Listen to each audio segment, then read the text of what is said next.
Hi hello welcome to my channel Padma's handicraft. ఈరోజు వీడియోలో మీకు ఆనెక్స్ బీడ్స్తో మేకింగ్ చేసిన చైన్ ఇది ఇలా ఉంటుంది చూడండి. మధ్యలో షుగర్ బీడ్స్ లాకెట్ ఇలా వస్తుంది. గుట్టపూసలతోటి కిందంగా హెవీగా మేకింగ్ చేశాను. ఇలా ఉంటుంది, మంచిగా ఉంటుంది. లుక్ వైజ్ కూడా 2 లైన్స్ తోటి మేకింగ్ చేయమన్నారు. ఇది మా సిస్టర్ వాళ్ళు తీసుకున్నారు. ఇలా ఉంటుంది. దీనికి పేరప్, దీనికి ఇయర్ రింగ్స్ రాలేదు, విడిగా ఇయర్ రింగ్స్ ఇలా తీసుకున్నారు. బుట్ట మోడల్ తీసుకున్నారు. ఇలా వస్తుంది. కిందంగా గ్రీన్, బాటిల్ గ్రీన్ సేమ్ దీంట్లో చైన్లో ఉన్న కలర్ ఇలా పెట్టాను చూడండి. ఇలా ఉంటుంది. ఇలా పేరప్ చేసుకున్నారు వాళ్ళు. ఇలా ఉంటుంది చూడండి, ఎలా ఉందో ఇలా ఉంటుంది చూడండి. ఈ మోడల్ దీంట్లోనే కలర్స్ 4-5 కలర్స్ అవైలబుల్గా ఉన్నాయి.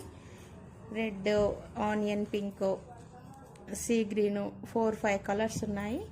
ఈ మోడల్ కనుక మీకు నచ్చినట్లయితే పైన ఉన్న వాట్సాప్ నెంబర్కి మెసేజ్ చేయండి. Thank you friends.